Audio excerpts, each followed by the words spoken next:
नमस्कार दोस्तों, आप सभी लोगों का योगी योगेंद्र गैलेक्सी जीएस चैनल पे स्वागत करता है। आज की वीडियो में हम बात करेंगे रक्त कणिकाओं के बारे में। रक्त कणिकाएं हमारी 3 प्रकार की होती हैं: लाल रक्त कणिकाएं, श्वेत रक्त कणिकाएं, बिम्बाणु। तो सबसे पहले बात करेंगे लाल रक्त कणिकाओं के बारे में। इसे लाल रक्त कणिका के नाम से भी कहते हैं। लाल रक्त कणिकाएं रक्त या लहू में पाए जाने वाले कणिकाएं होती हैं जो सबसे अधिक मात्रा में पाई जाती हैं, जो आकार में दोनों तरफ से अवतल होती हैं तथा इनकी संख्या 1 क्यूबिक मिलीमीटर में लगभग 5 लाख के आसपास होती है।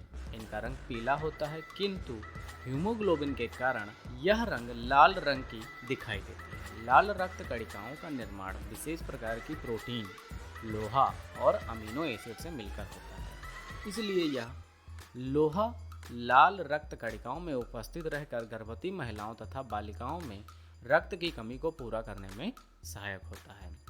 लाल रक्त कणिकाओं का निर्माण मोटी तथा बड़ी हड्डियों में पाए जाने वाले अस्थि मज्जा नामक स्थान में होता है। लाल रक्त कणिकाएं 120 दिन के आसपास ही जीवित रहती हैं। इसके बाद ये यकृत प्लीहा में नष्ट हो जाती हैं। इनमें मुक्त हुआ आयरन तथा प्रोटीन ऊतकों द्वारा ग्रहण कर लिया जाता है तथा हीमोग्लोबिन अमीनो एसिडेस्टो में तथा बलरूबन में बदल दिया जाता है। अब बात करते हैं हीमोग्लोबिन के बारे में।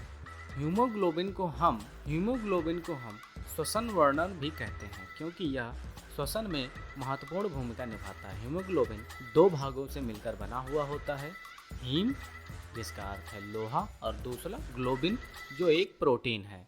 इस प्रकार पता चलता है कि हीमोग्लोबिन लोहा और प्रोटीन से मिलकर बना होता है। इसके पास विशेष प्रकार का बल होता है जिसमें यह ऑक्सीजन में बांध लेता है तथा फिर इसे ऑक्सी हीमोग्लोबिन कहते हैं। इसलिए हीमोग्लोबिन का काम ऑक्सीजन को फेफड़े से शरीर के विभिन्न भागों तक ले जाना है। हीमोग्लोबिन एक स्वच्छ व्यक्ति में लगभग 100 ml रक्त में 50 ग्राम पाया जाता है।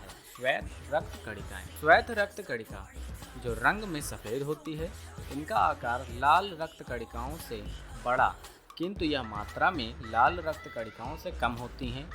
लगभग 1 क्यूबिक रक्त में 8000 के आसपास पाई जाती हैं।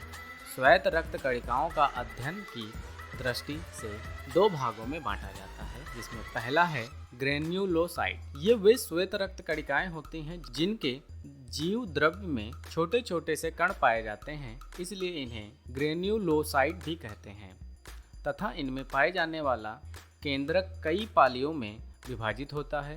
रक्त में ग्रेन्युलोसाइटोपिया नामक रोग हो जाता है।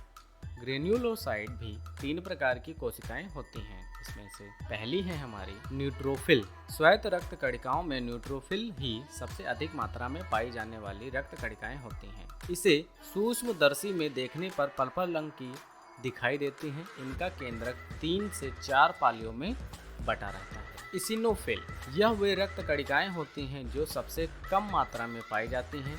इन्हें इयोसिन नामक रंग से रंगने पर सूक्ष्मदर्शी से देखने पर लाल रंग की नजर आती हैं।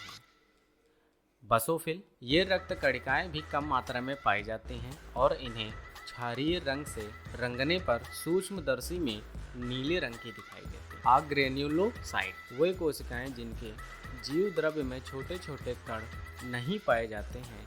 यह भी 2 प्रकार के होते हैं। पहला है लिम्फोसाइट, ये वे कणिकाएं होती हैं जिनका विकास प्लीहा, लीम्फ और अस्थि मज्जा में होता है। ये समस्त श्वेत रक्त कणिकाओं की 25% के आसपास पाई जाती है। मोनोसाइट, ये कम ही मात्रा में पाई जाती हैं। इनके अंदर जीवाणुओं को खाने की प्रक्रिया होती है। इसे फेगोसाइटोसिन कहते हैं। अब लास्ट हम बात कर लेते हैं बिम्बाणु, प्लेटलेट्स। यह रक्त में पाई जाने वाली तीसरी प्रकार की छोटी छोटी रक्त कणिकाएं हैं जिनको बिम्बाणु कहते हैं। ये आकार में लाल रक्त कणिकाओं तथा श्वेत रक्त कणिकाओं से भी छोटी होती हैं और क्यूबिक मिलीमीटर में 3 लाख के आसपास पाई जाती हैं। इनका मुख्य काम रक्त का थक्का जमाना होता है।